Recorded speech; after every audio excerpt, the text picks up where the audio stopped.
सिद्धे ओम नमो सिद्धे मंगलमय मंगलकर वीतराग विज्ञान नमो ताई जाते भय हरंतादिमा करि मंगल करियो मां ग्रंथ करण के का जाते मिले समाज पावे निज पदरा जेति भुवन तीन इतराग विज्ञान शिव स्वरूप शिव का नमामि के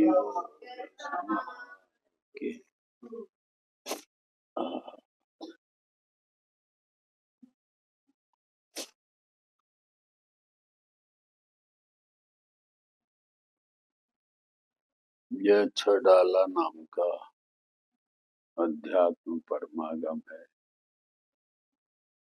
जिस परमागम में पंडित दौलत राम जी ने हम सब संसारी अज्ञानी जीवों पर जो अज्ञान अंधकार छाया हुआ है और जिस अज्ञान अंधकार के कारण हम और आप सब 4 गति और 84 लाख योनियों में परिभ्रमण कर रहे हैं, इसलिए दौलत राम जी ने हम और आप सब के अंदर में ज्ञान का प्रकाश हो और वह ज्ञान के प्रकाश से हमारे अंदर का ज्ञान अंधकार का विलय हो और उसके विलय होते ही हमारे गतियों का परिभ्रमण भी बंद हो जावे, इसकी भावना को लेकर उन्होंने यह छडाला ग्रंथ का रचना की है।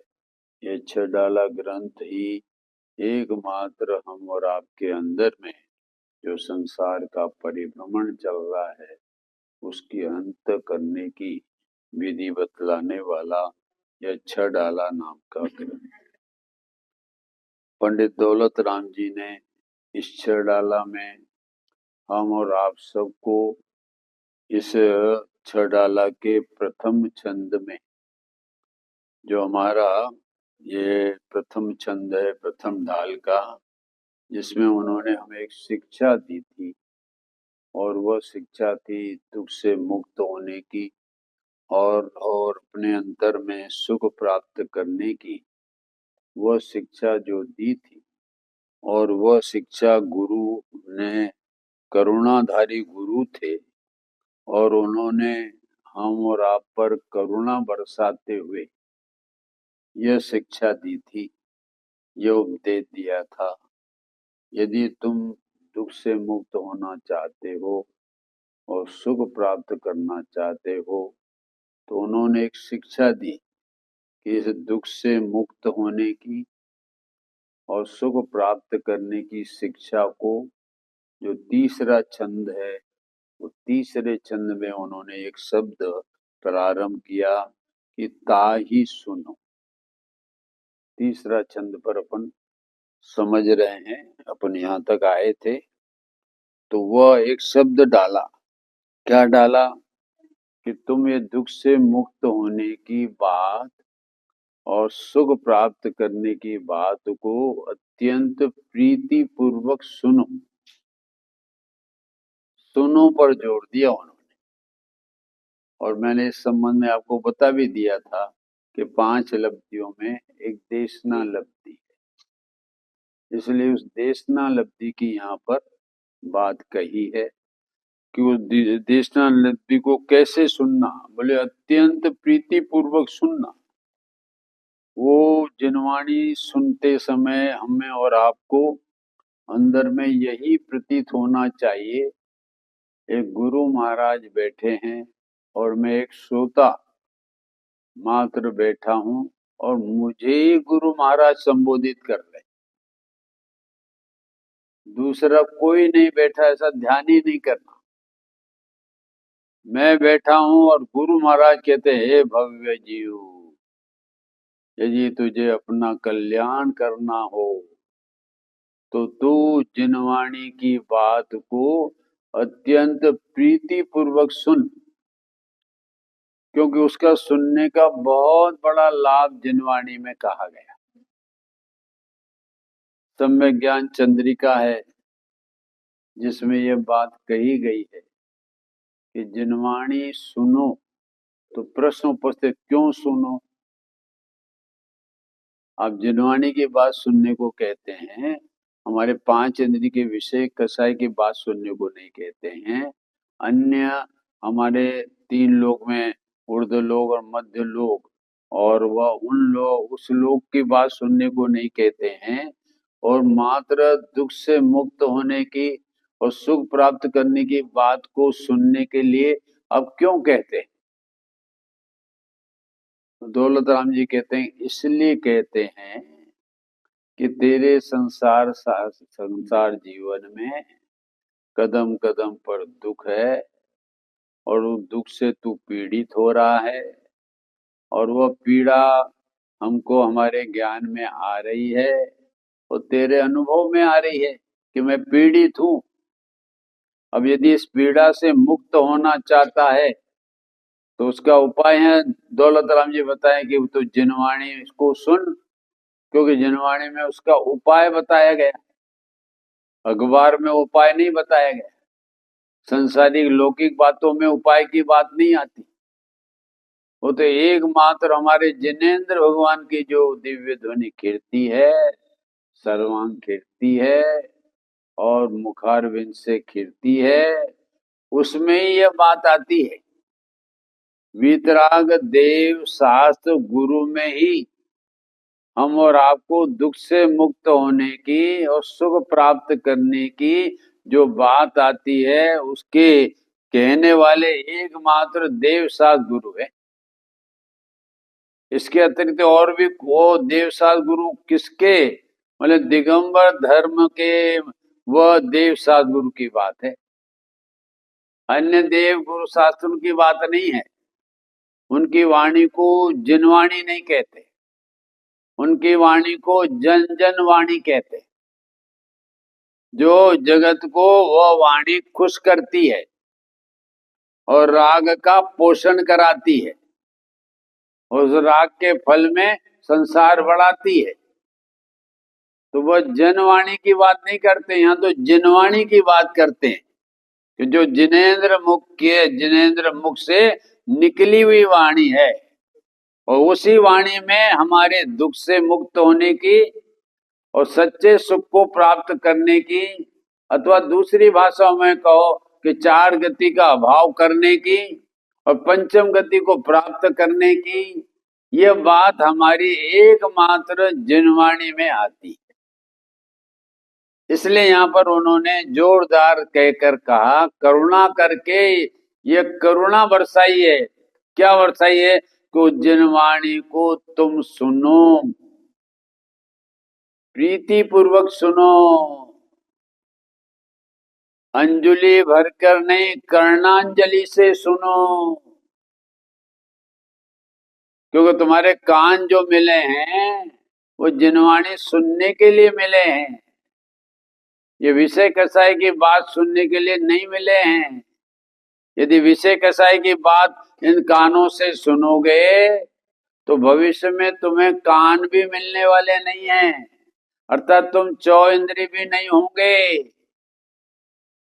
इसे कर्ण इंद्रिय का सदुपयोग करना सीखो कि कोई भी बात, जहां भी विषय कसाई की बात आती हो तो हाथ जोड़ लो कि हमें ये विषय कसाई की बात सुनने के लिए हमारे कान नहीं है।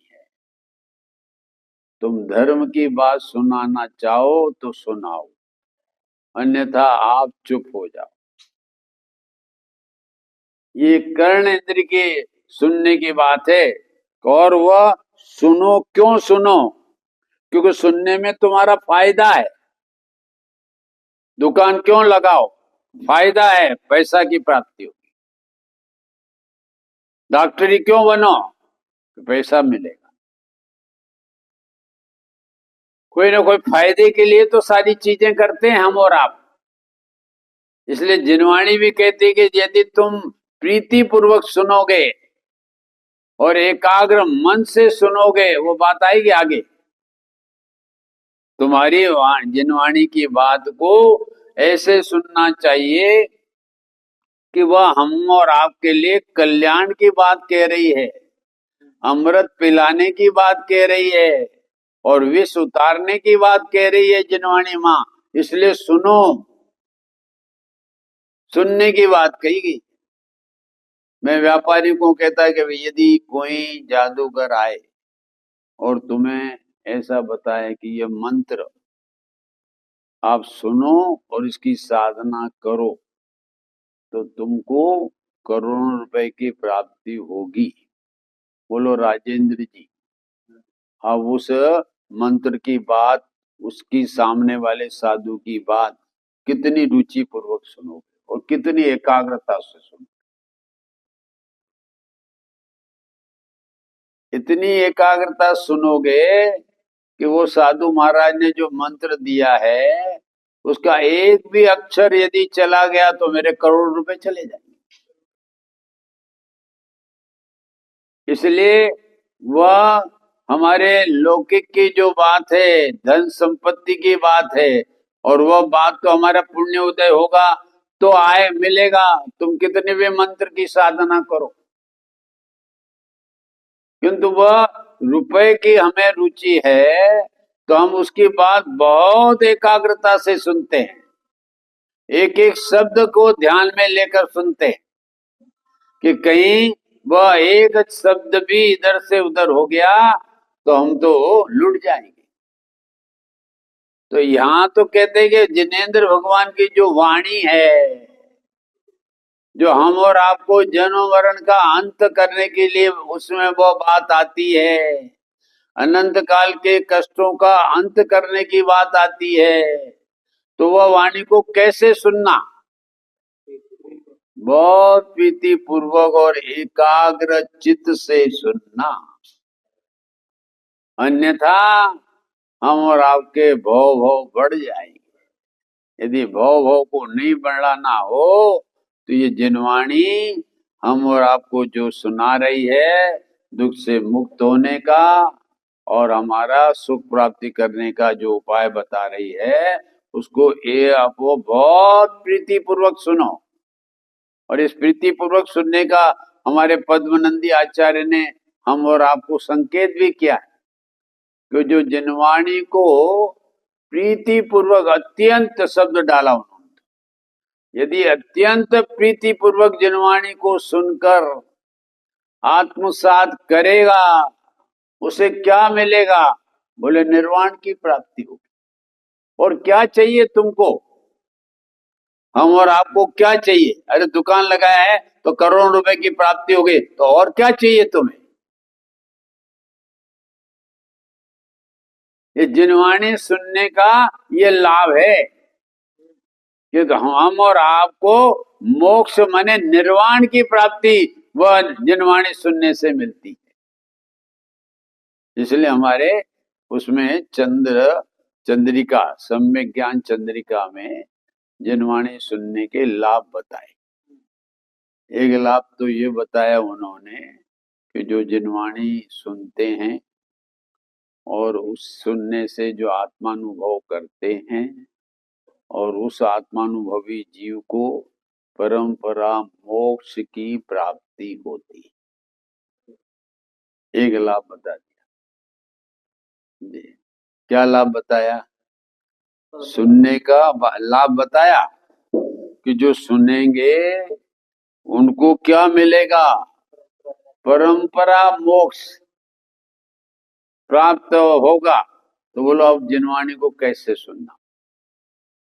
अत्यंत प्रीति पूर्वक सुनना, जिससे मोक्ष मिलता है, निर्वाण मिलता है।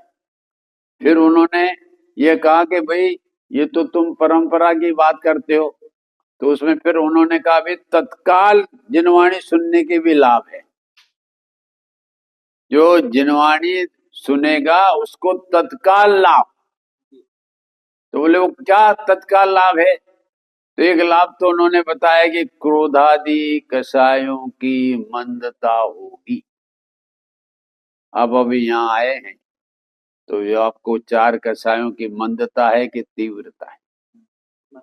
क्रोध, माया, लोभ, रति, अरति, भय, जुगुप्सा, ये सब 13 प्रकार की जो कषाएं हैं ना, ये मंद हो जाती है। किससे?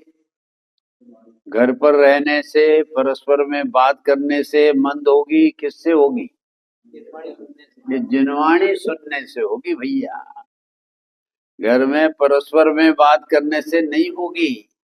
विषय कषाय की बातें करने से हमारे अंदर में क्रोधादि कषाय की मंदता नहीं आएगी। परस्पर में विषय कषाय की बात करेंगे तो तीव्र कषाय की उत्पत्ति होगी। एक लाभ बताया, क्रोधादि कषाय को मंद करना हो तो क्या करना? जिनवाणी को सुनना, जिनवाणी का चिंतन करना, जिनवाणी का मनन करना, जिनवाणी का पठन करना। ये कार्य करोगे तो क्रोधादि ऑटोमेटिक आपके मंद पड़ जाएंगे। जब क्रोधादि कषाय मंद पड़ जाएगी तो हमारा कर्म का बंध भी मंद पड़ेगा। अब कर्म का बंध मंद पड़ेगा तो हमारे परिणामों में वह तीव्र कषाय वो नहीं रहेगी, मंद कषाय रहेगी। और उस मंद कषाय में ये जिनवाणी की बात आत्मसात कर ली तो हमारा कल्याण हो जाएगा। क्रोधादि कषाय की बात कही हो ना। फिर दूसरा कहा कि जो जिनवाणी को प्रीति पूर्वक सुनता है तो 5 इंद्रिय के विषयों की प्रवृत्ति रुक जाती। 5 इंद्रिय के विषयों की प्रवृत्ति रुक जाती है। किसके सुनने से? ये जिनवाणी के सुनने से। बोलो, अब जिनवाणी के सुनने से ये लाभ है तो कौन नहीं अपनी प्रतिदिन जिनवाणी नहीं सुनेगा? और जिससे 5 इंद्रिय के विषयों की प्रवृत्ति रुकती है उसमें तीव्रता नहीं आती है, मंदता आती है कि नहीं। स्पर्शन, रसना, घ्राण, चक्षु, कर्ण, इन विषयों में जो हमारी प्रवृत्ति चल रही है और यह प्रवृत्ति हमारा संसार का कारण है, जन्म मरण का कारण है। यदि इनका जन्म मरण का हमें अंत लाना हो तो जिनवाणी हम सुनेंगे तो 5 इंद्रिय के विषयों की प्रवृत्ति हमारी रुकेगी। ये बात है भाई साहब। दूसरा, तीसरा, जो चंचल मन है ना, वो जिनवाणी सुनने से क्या होगा? वो स्थिर होगा, एकाग्रता को प्राप्त होगा। कितने सुंदर सुंदर लाभ जिनवाणी को श्रवण करने के ये जिनवाणी में बताए हैं। और वो दुकानदार भी एक चीज बताता है, उसके लाभ बताते हैं तो आपके मुंह में पानी आ जाता है। क्या यार, ये चीज लेनी चाहिए, इसके इतने लाभ हैं। और जिनवाणी सुनने की बात से, हमारे जन्म मरण के अंत करने की बात से, जो हमारे कारण जन्म मरण करने वाले हैं, क्रोधादि कषाय हैं, 5 इंद्रिय के विषय हैं, चंचल मन है, जो हमारे जन्म मरण के कारण है, और उन कारणों को हम मंद करना चाहें तो जिनवाणी सुनो। ये जिनवाणी सुनना, इसलिए यहां शब्द डाला ना, ताई सुनो। जो दौलत राम जी ने डाला है, सुनो। और मैंने कल बताया था, परसों, ये सुनो शब्द दौलत राम जी को इतना प्यारा था कि जिन्होंने हर ढाल में ये सुनो शब्द का प्रयोग किया। दूसरी ढाल में, तीसरी ढाल में, चौथी ढाल में, पांचवी ढाल में, छठी ढाल में, 6 ढाल में। एक तो मैंने वो सीख की आपको बताया था, सीख माने शिक्षा, कि दौलत राम जी हर ढाल के अंत में शिक्षा दी है। तो ये हर ढाल में आप पढ़ लेना, और अगर उनकी शिक्षा आप पढ़ लो तो आपका कल्याण करने का मन जग जाएगा। वह ऐसी शिक्षाएं उन्होंने हर ढाल के अंत में दी है।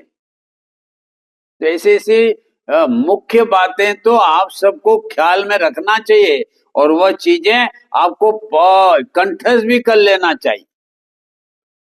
तो वह कंठस्थ की हुई बात आपको अपने जीवन में ये क्रोधादि कसाय के वह मंदता करने में निमित्त पड़ेगी, याद करना चाहिए। जैसे वो दूसरी ढाल में कहा, ते सब मिथ्या चारित्र त्याग, अब आत्म के हित पंथ ला।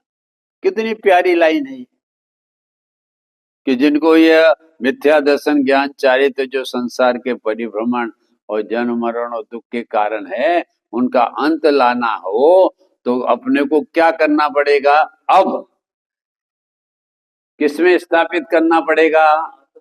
आत्म के पंथ में। आत्मा का पंथ कहो कि मोक्ष मार्ग का पंथ कहो कि धर्म का पंथ कहो कि शांति का पंथ कहो, सब एक अर्थ है।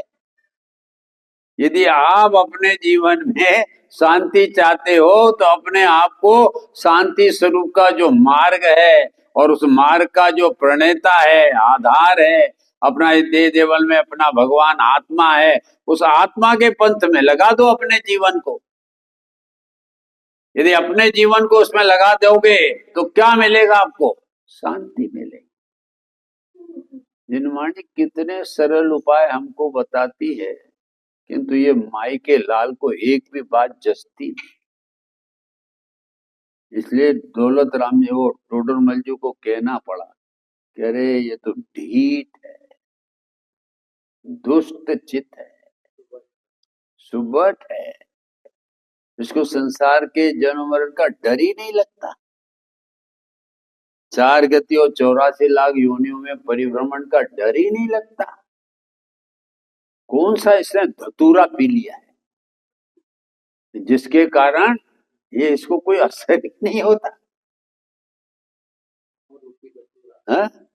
क्या पिताजी, कौन सा मोह रूपी धतूरा पी जाता है? ये जिनवाणी का एक भी हम सुन रहे हैं, किंतु एक भी जीवन में उसका परिणमन करने का हमारा प्रयत्न क्यों नहीं होता? एक दिन कहा था या तो आपकी अशुभ गति बन गई हो तो नहीं होगा। नहीं तो ऐसा बोलते कमजोरी है, ये कमजोरी बोलते। कमजोरी किसका नाम है?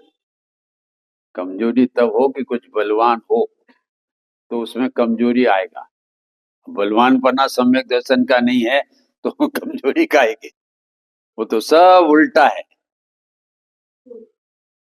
ये सुनो शब्द पर मैं आपको बता रहा हूं, ये तो दौलत राम जी ने सुनो शब्द पर क्यों जोर दिया? क्योंकि जिसके सुनने से हम और आपको हे उपादेय तत्व कौन है उसकी पहचान होती है।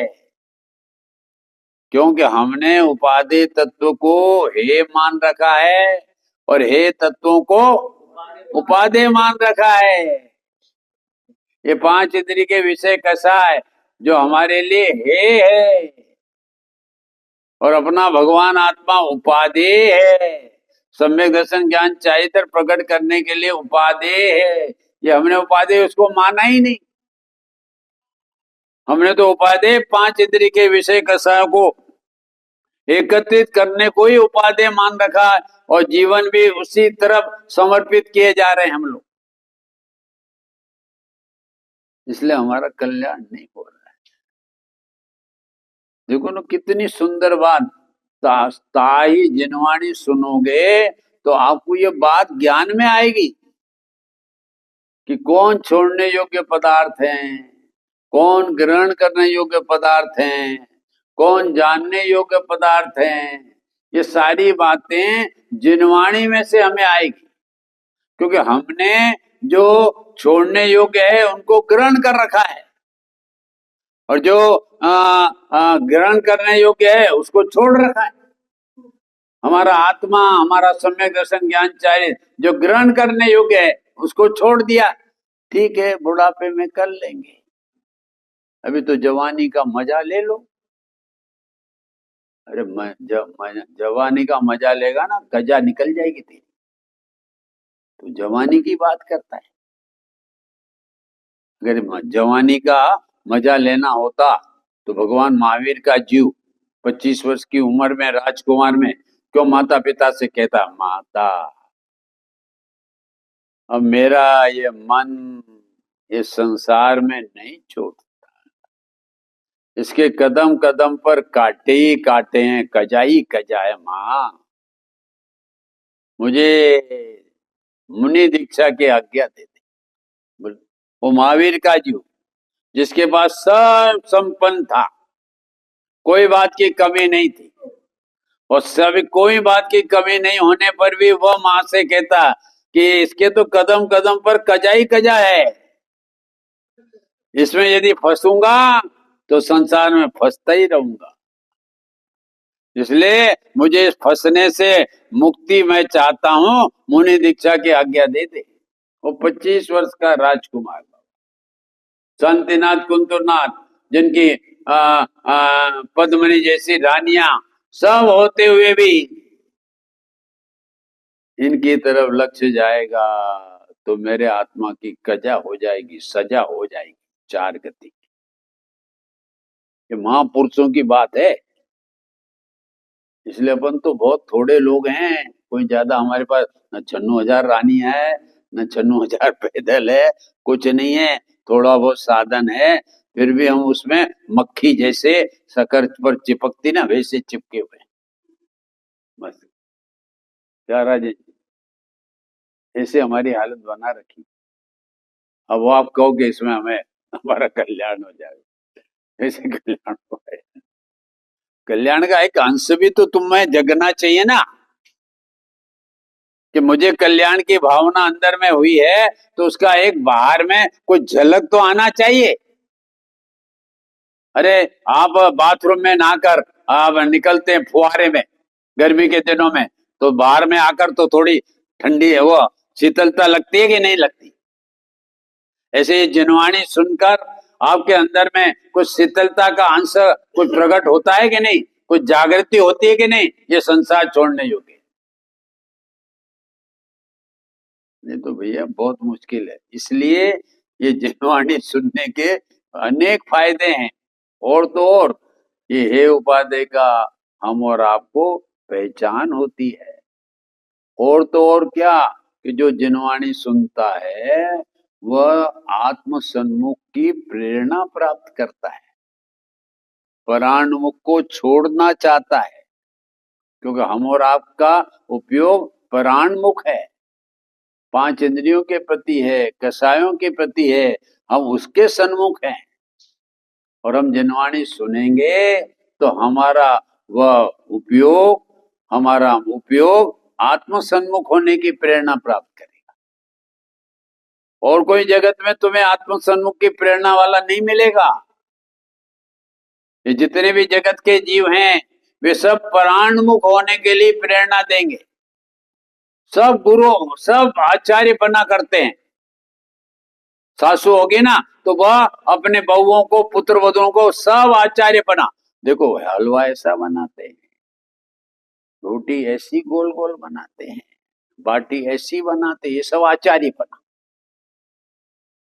परस्पर में क्या राजेश जी, ये घर में सब आचार्य बना करते हैं।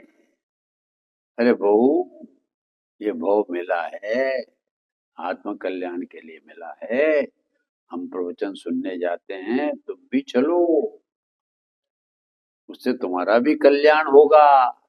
ये कोई सासू नहीं बोलेगी, समझे? क्यों जानती है कि क्यों बोले वो, ये रखड़ने के लिए आई, रखड़ने दो, 4 खंभों के बीच में इसने हाथ बांधा है तो अब रखड़ने दो। बोल क्या गणेश जी, हाँ अब सोच लो भाई, जब मेरे को करुणा आती है, ये शब्द आया था ना, निर्ग्रंथ गुरु करुणाधारी, ये हम पर करुणा बरसा रहे भैया, हम जीवों पर अत्यंत करुणा बरसा रहे, उसकी करुणा का हम ध्यान दो। ये इस प्रकार से, और भी मैंने जो कहा ना, ये आत्म सन्मुख की प्रेरणा देता है, और जो जिनवाणी सुनता है ना उसको साथी से पुण्य बनता है। एकाग्रता पूर्ण सुनता है ना तो साथी से पुण्य बनता है। और उस साथी से पुण्य का फल क्या है आपको मालूम है कि साथी से पुण्य का फल ऐसा है कि वह देह छोड़कर भविष्य में कहीं पर भी जाएगा ना तो उसे ये सच्चे देव साथ गुरु मिलेंगे, अन्य कोई नहीं मिलेगा। ये सच्चे देव साथ गुरु का समागम होगा और वह सच्चे देव साथ गुरु उसे संबोधित करेंगे, अरे तूने तो वहां जिनवाणी कितनी प्रीति पूर्वक सुनी थी, किंतु तेरी वहां पर साधना नहीं हो पाई। अब तेरी साधना इस स्थान पर ये सच्चे देव साथ गुरु मिले हैं, अब वो तेरी साधना पूर्ण हो जाएगी। और किसी में साथी से पूर्ण नहीं बनता। अब कितना भी दान दे दो ये दे दो, इनके द्वारा जो कही हुई बात है मोक्ष मार्ग की उसको एकाग्रता पूर्वक सुनोगे तो स्वाध्याय में सबसे ज्यादा पुण्य बनता है। पूजा में इतना नहीं बनेगा, भक्ति में इतना नहीं बनेगा, अन्य व्यवहारिक धर्म क्रिया में नहीं बनेगा, जितना कि शास्त्र को एकाग्रता पूर्वक सुनोगे उसको।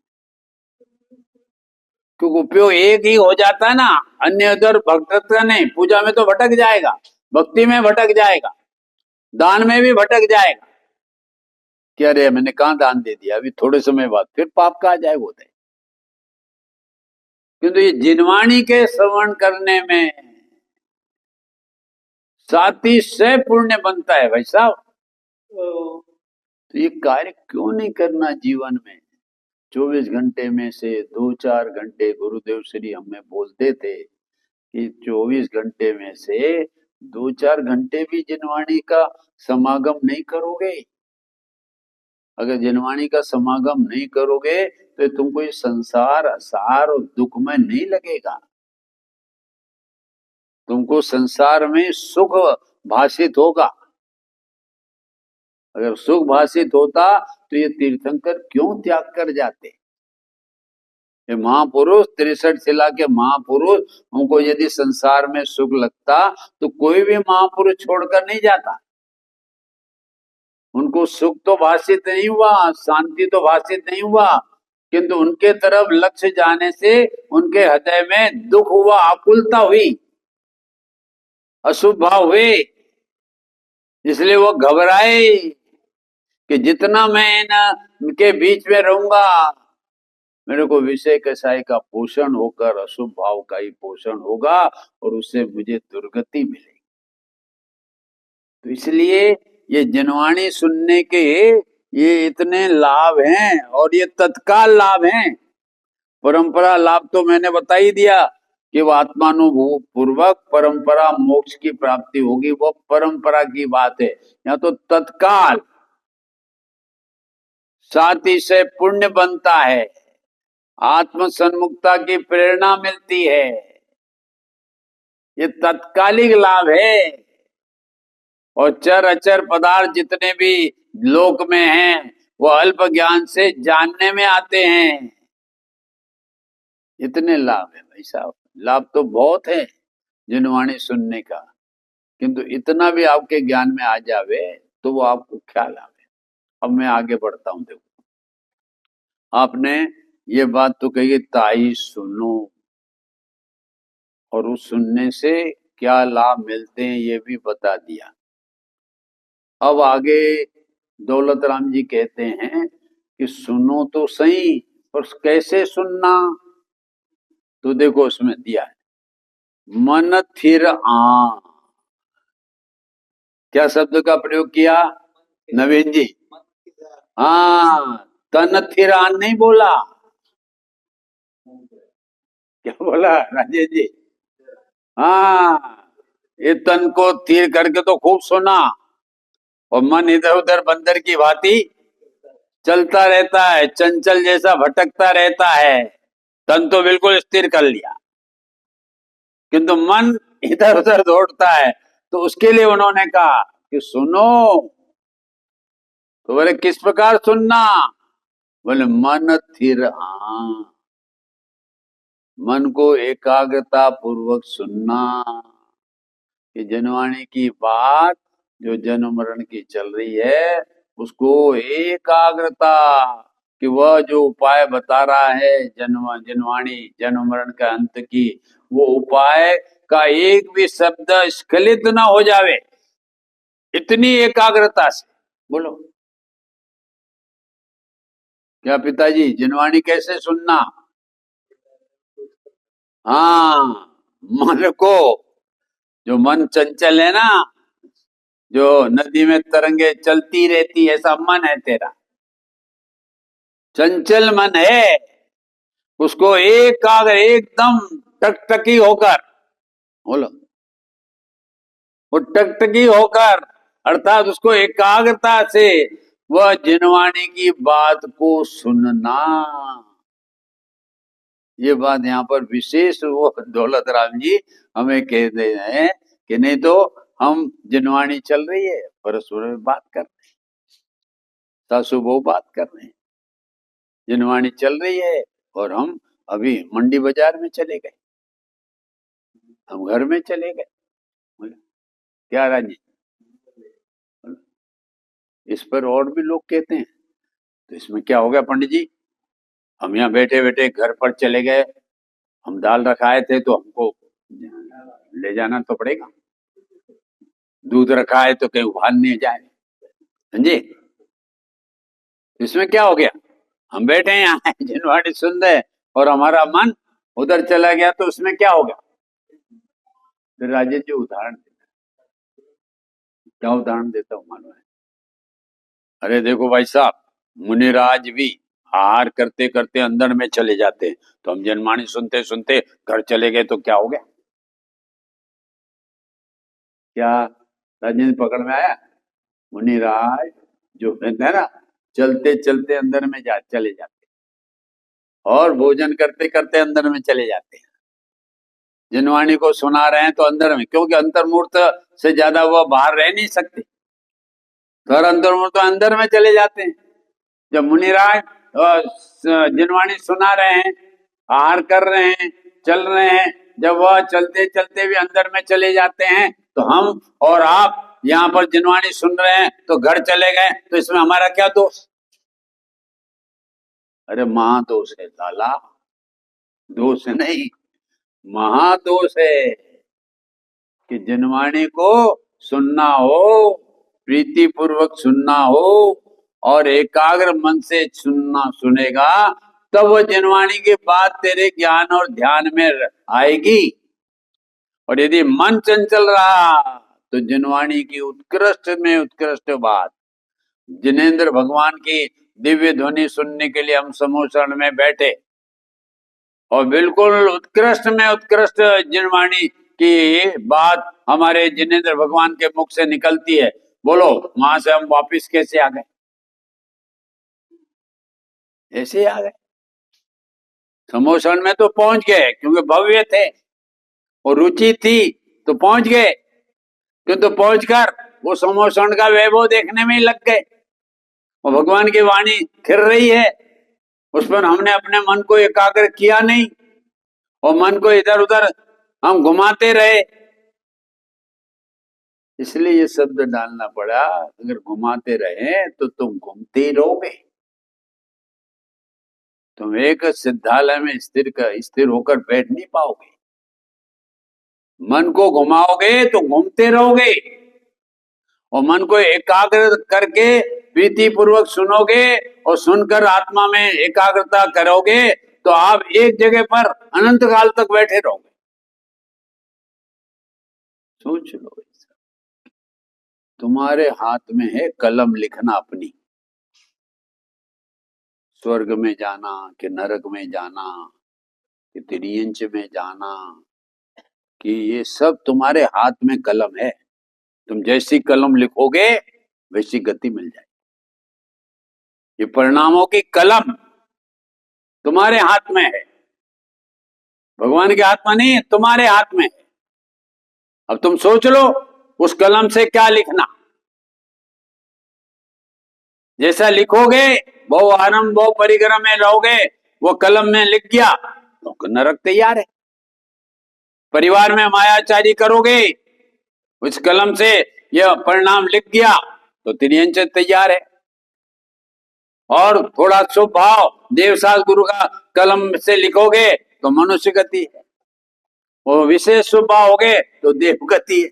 और फिर क्या होगा देवगति में? ये विमान वासी हूं था सम्यक दर्शन बिन दुख पाए तहते चय थावर तन धरे यूं परिवर्तन एकदम ऊपर से नीचे आ जाएगा।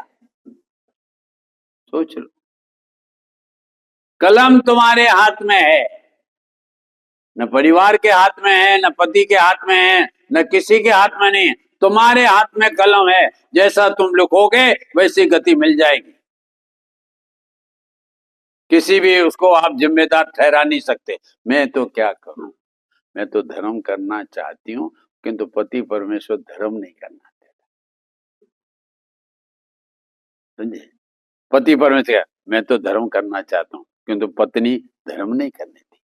अपने दोष पर ठोकोगे तो ऐसी अनिति टोटल मल जाने का संभव है नहीं। अपना दोष किसी पर नहीं थोपना। सब अपना दोष अपने पर अगर आप स्वीकार करोगे तो दोष को निकालने का प्रयत्न होगा। यदि दोष दूसरे पर ठोकोगे तो वह तो जब आशीर्वाद देगा तब तुम्हारा दोष निकलेगा। तुम भी दोष करने के तुम स्वयं जवाबदारी हो और दोष निकालने के भी तुम स्वयं जवाबदारी हो तुम्हारी। कोई भगवान हमारा दोष निकालने वाला नहीं, कोई कर्म हमारा दोष निकालने वाला नहीं। स्वयं आप निकालोगे तो कर्म निमित्त पड़ जाएगा, भगवान को निमित्त कहा जाएगा। नहीं तो कोई अपना दोष, क्योंकि भगवान की इतनी घोर वर्षा हमारे तत्व ज्ञान की होती है, उसमें भी हम कोरे के कोरे आ गए। कैसे हमारी दुर्दशा है परिणामों की। तो इसलिए एक शब्द यहां पर आप सोच लो। क्या आज तो अपन ने 2 ही शब्द का अर्थ किया, तीसरा एक और विशेषण दौलत राम जी ने दिया है जिसका अपन कल अर्थ करेंगे। क्या अर्थ करेंगे कि ताही सुनो। एक तो सुनो पर जोर दिया। अब आप सबको ख्याल आ गया ना कि जनवाणी सुनने योग्य है कि जिससे तत्काल लाभ इतने मिलते। एक बात। दूसरा, जिनवाणी सुनने आओ तो मन को एकाग्र करके जिनवाणी सुनना। अपना उपयोग इधर उधर जाने ही नहीं पावे, ऐसी एकाग्रता। कैसी एकाग्रता कि ये जिनवाणी की जो बात आ रही है, यदि मैं इसमें इधर उधर होऊंगा तो मेरे भाव बढ़ जाएंगे, मेरा जन्मरण चालू हो जाएगा। इतना भयभीत होकर हम और आप जिनवाणी को सुनोगे कि मैंने इधर उधर अगर परिणाम किए तो मेरी दुर्गति। क्योंकि जिनवाणी में मेरे दुर्गतियों का अभाव करने की बात आ रही और सच्चे सुख प्राप्त करने की बात आ रही है। तो उस बात को बहुत एकाग्रता से सुनना, क्योंकि लौकिक बातों को तो मैं कितनी एकाग्रता से सुनता हूं और याद रखता हूं, और मैं जिनवाणी की बात जो मेरे जन्म मरण का अनंत काल से चला रहा है उसके अंत की बात आ रही है, और उस बात को मैं थोड़ा ढीला करके सुनो, इधर उधर मन को चंचल करके सुनो तो तेरा भाव बढ़ जाएगा। ये सोच लें। इतना अंदर में अपने को ये विचार होना चाहिए। और इसकी बात और फिर कल जिस पर अपन विचार करेंगे ना कि ये मन को स्थिर करके सुनो तो कौन, तो एक शब्द डाला भवी। तो वो भवी कौन, हम हैं कि अन्य है? तो उस भवी की चर्चा अपन कल करेंगे। धन्यवाद।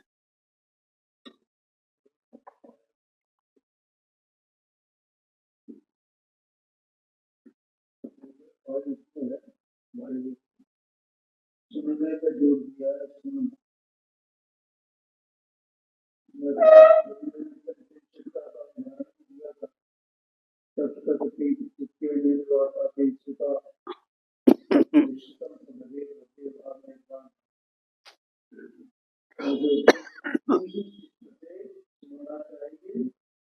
और एकाग्रचित्त होकर के सुनना।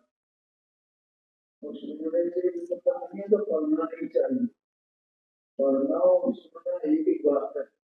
जिनवाणी में जहाँ जहाँ सुनने की बात आई है वहाँ वहाँ पढ़ना भी समझ लेना चाहिए, क्योंकि भगवान की दृष्टि तो गलती है, गलती है तो सुनी जाती है, ठीक है। और जब तक ये वाणी लिखबद्ध नहीं हुई थी तब तक सब सुनी सुनते ही थे, इसलिए सुनने की मुख्यता से आगे ये बात आती है। लेकिन सुनने का मतलब पढ़ना भी है। और गुरुदेव जी को कहते थे भगवान भाई बोला भी था, दूसरा क्लास या स्वाध्याय जरूरी है, दूसरा घर से स्वाध्याय करना से ये दिन भर जरूरी है।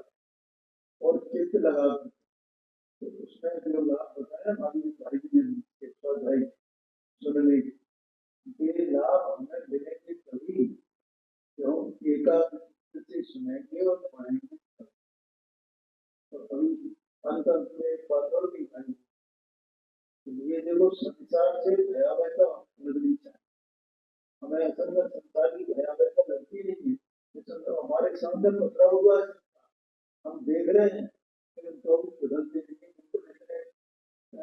चिकने भरे जैसे हैं, तो कोई असर नहीं पड़ता है। तो देख कर भी संसार में जीवों की दशा